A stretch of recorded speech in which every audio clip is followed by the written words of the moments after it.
Good evening, I'm Leah Hogg. Thank you for watching. Today would have marked the 100th birthday of His Royal Highness the Duke of Edinburgh.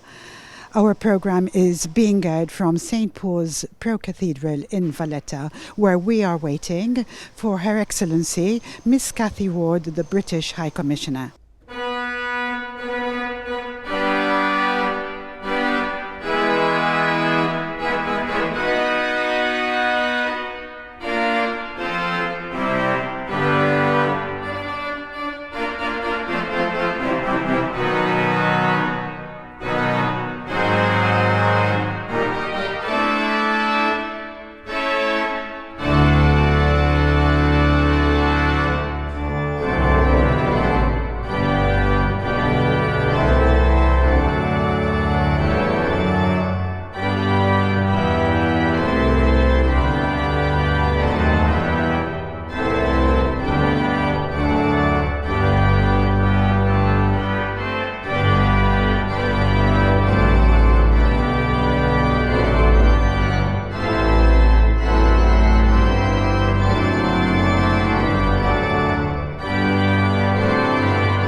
But as you can see, before it was one of the 8 auberges of the Knights of Malta. So they were German, and they occupied the whole of the site. And when Queen Adelaide, who coincidentally happened to be a German, decided that she wanted to build a church for the English community, it wasn't that difficult to decide on having the old auberge Allemand, which had lost, obviously it lost its knights. They went in 1798 and was only containing a few rooms that were being used by a civil servant from England. And so he gave up his rooms and the whole of the auberge was knocked down. The only one that was, one was bombed during the Second World War, but most of them, like the one over there, the Aragonese auberge, were used. That was used for our bishop. That was the bishop's house for some years. And then just below us here is the Anglo-Bavarian auberge, vast. So there were 3 auberges in short distance from each other. I was just saying to the High Commissioner that he lived here with his wife together as normal citizens. He was serving in the Royal Navy. She was a mother, or about to be a mother. And so his first connections were that they used to come here on Sundays for church, for the services. That's how he first came here in 1948, 47, 48. And he and she developed an association not just with the place, but with the people, with the mothers.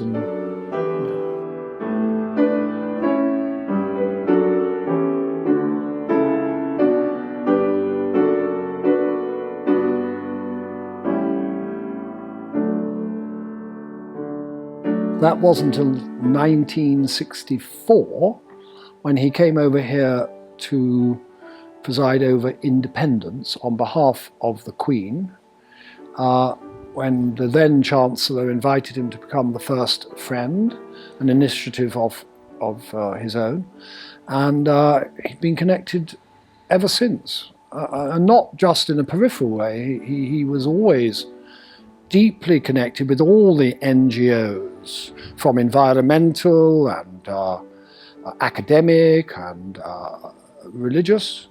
The thing is that we hear so much about the faith of the Queen, but never about his faith. And if you, like me, are an aficionado of the series called The Crown on Netflix, some of which is very bad, but much of it is quite interesting, there's a whole episode devoted to his time when at Windsor he founded, with the Dean of Windsor, Robin, the College of St George, which is a very important, still functioning, 50 years on, very important interface between industry, commerce, academe, and the church. So he was actually, and his funeral, which was held, as you know, only a couple of months back, he devised it absolutely himself, with all the music and all the readings and everything that happened, because he was a Christian.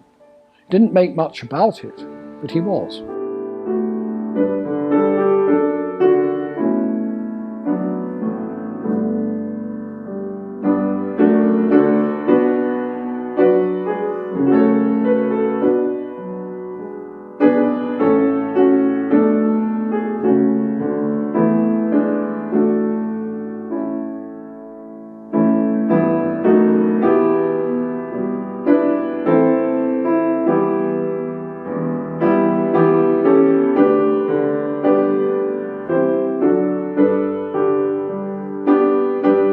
So after the Second World War, this was very much a military church.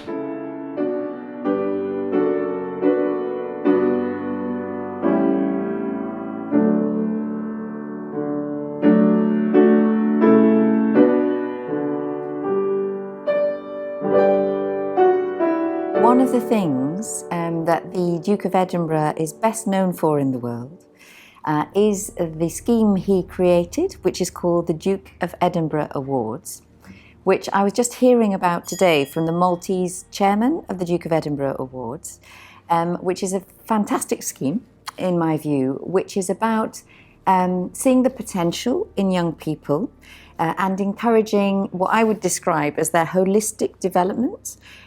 So it sees the person in the round, and the programme seeks to develop them physically, at whatever level they are. It seeks to develop their initiative and spirit of adventure, because there's a section of it which is about sort of going out into the wild and doing kind of having an adventure and having a series of tasks to complete. And there's a sense as well of developing young people's sense of integration into the community. And so part of the Duke of Edinburgh Awards as well, it relates to voluntary service. And so this programme apparently, so it was created, I think, in 1956, and in Malta, the programme began in about 1965. And apparently there are 400 to 500 recipients of the award every year in Malta. And one of the lovely stories I heard about the Duke of Edinburgh today is that every single time he came to Malta, and he came here very frequently, he always set aside about 3 hours in his programme, and you know that the royal family tend to not be in any place any longer than a couple of days, but always 3 hours aside to spend time with the recipients of the Duke of Edinburgh Award in Malta, and to spend time with those young people because it was so important to him. And I think today would have been his 100th birthday. And so I think it's particularly appropriate today to talk about the future and his legacy. So I was really happy today to hear about how vibrant this programme is in Malta, and continues to be so.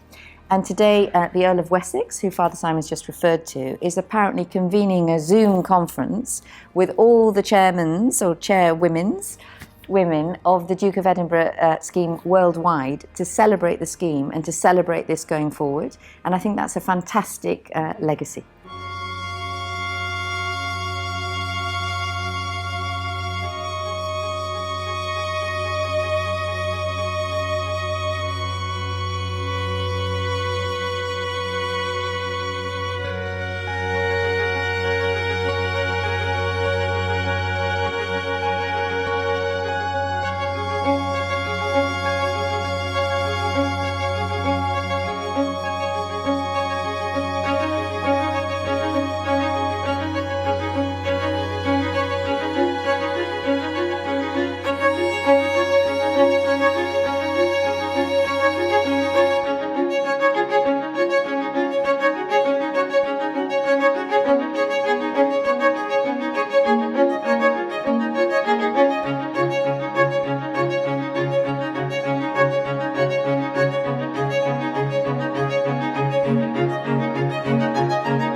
I met him about 4 times, I think. The first time was I was in the army, in the territorial army. After so many years, I received something called a territorial decoration, which is a royal gift, and normally just given by a mayor or a Lord Lieutenant of a county in England. It so happened that he was visiting the University of Cambridge, where I was based, and as our Chancellor, he came along and he gave me the gong himself. So that's the first time I met him, and at the party afterwards.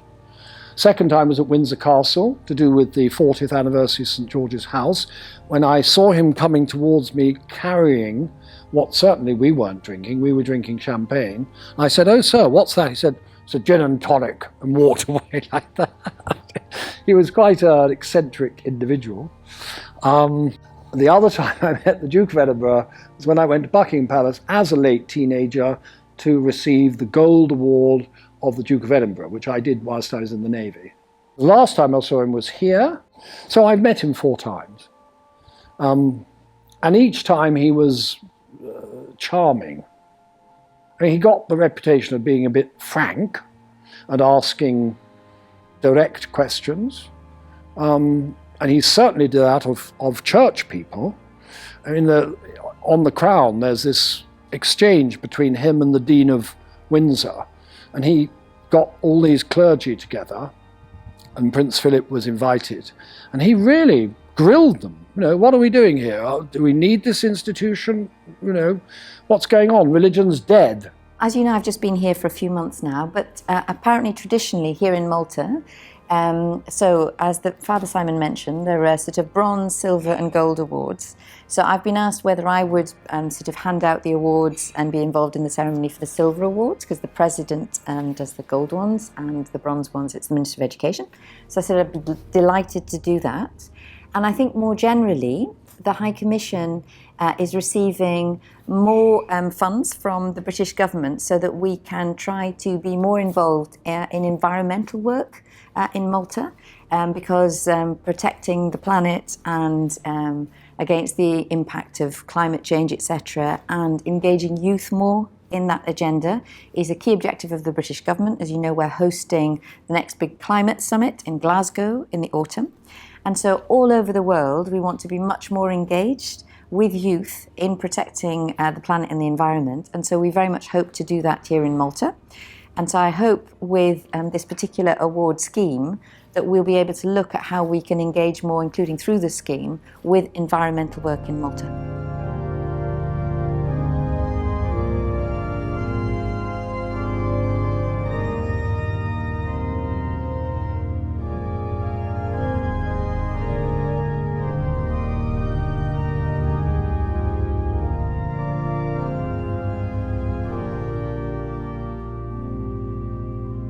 The patronage of the Cathedral Friends, it will be the decision of the Prince of Wales as to which organisations that the Duke was associated with, which member of the royal family will now be associated with that organisation.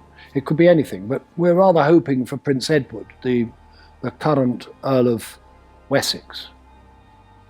They've been here, you know. They came here, I met them, must be about 5 years ago. Both Sophie and Prince Edward, who I've met 2 or 3 times at Windsor, came here to bring ambulances for St John Ambulance. Ah, nice. They actually sort of came out on davits onto the wharf, because she is now the most senior member of the royal family, other than the Queen, being the sovereign head, as a member of the order.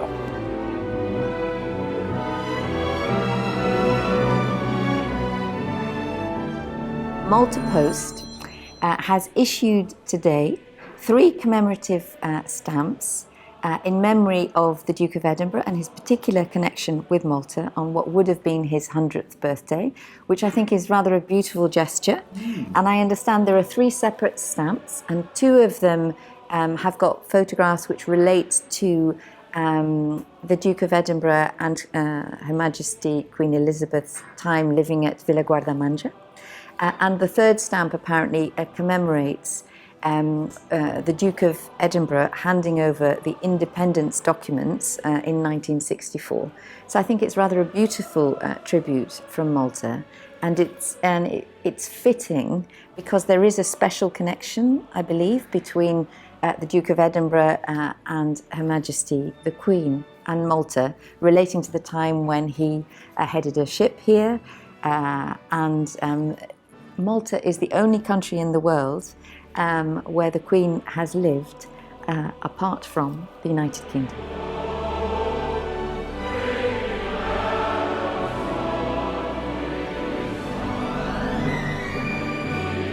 When Prince Philip was here in 2015 in November, we dedicated this picture of the Prime Minister. It was the 50th anniversary of his death, and so that was a good opportunity because this, as you can see, was a memorial lectern to Winston Churchill, and this was one of the stages on our little walk around. And then we've got a coin commemorating his funeral here. Yeah, beautiful.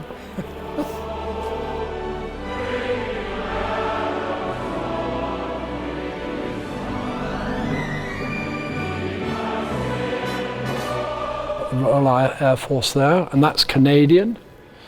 There's the Royal Marines, and this is the Army device.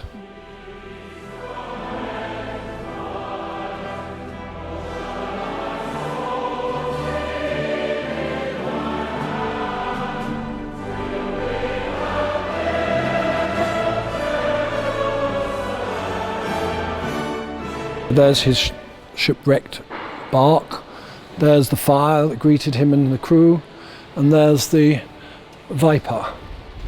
So we're quite pleased with those, they're really rather nice. Beautiful. They are nice, they're works of art as well as devotional pieces. When Her Majesty passes away and Prince Charles becomes the king, all his titles, all the titles, go. And he is at present the Duke of Edinburgh because his father's title passed to him. He is the Duke of Edinburgh, I mean, amongst his other titles, Lord of the Isles and blah, blah, blah. When he becomes king, all those titles are up for grabs and they can be directed to anybody he wants. So it is thought that Prince Edward will become the Duke of Edinburgh. For the last 10 years, he's been at the top of the Duke of Edinburgh Awards scheme. Earlier today, Her Majesty the Queen commemorated the occasion by planting a rose named for the late Duke of Edinburgh in the gardens of Windsor Castle.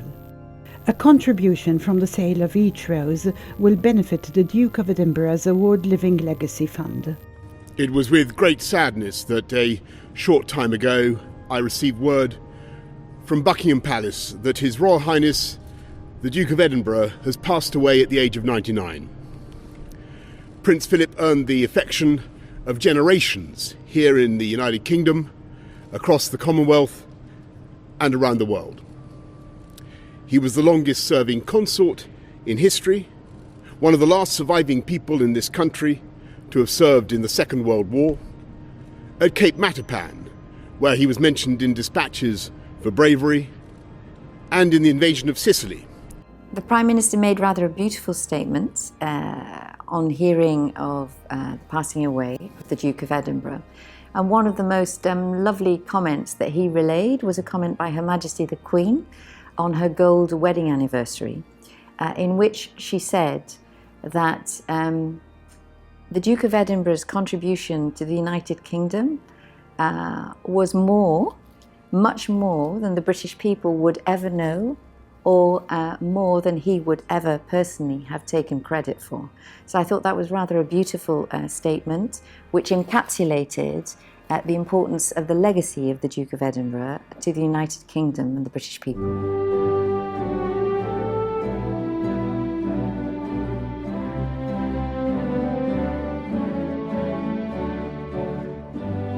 Windsor Castle is hosting an exhibition to commemorate the remarkable life and legacy of His Royal Highness the Duke of Edinburgh.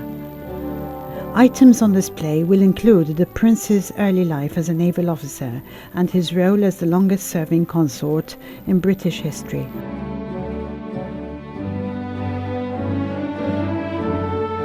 One of the things that struck me most reading and learning about Malta is just that so much of Malta's history, obviously, is bound up with what I'd describe as its strategic location, with all sorts of different countries and actors seeking to gain interest in Malta because of its strategic location.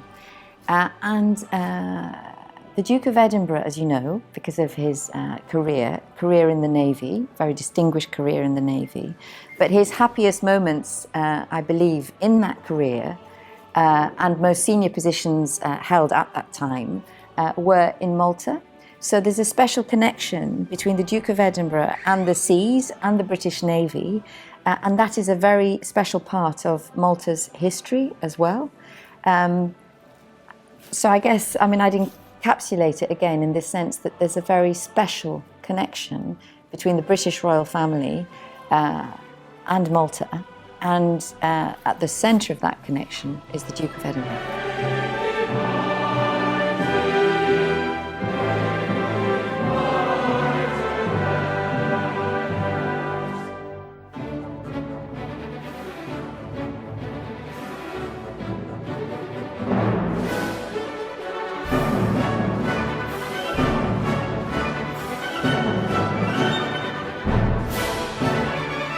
The thing that struck me the most is to what extent the cathedral is also seeped in British history and the British connection with Malta in all sorts of different ways, including the royal family's connection with Malta, because Her Majesty the Queen and the Duke of Edinburgh, when they lived in Malta, when the Duke was not at sea, this is the church in which they worshipped. So there's a very special connection here, and there is so much here which tells the story of the UK's connection with Malta, and that's rather beautiful.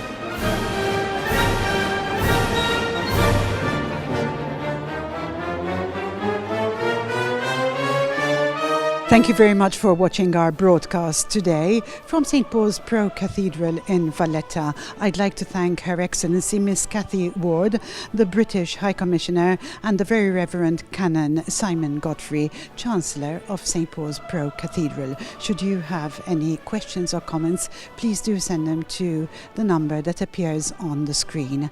I'm Hogg for Net TV. I wish you a good evening.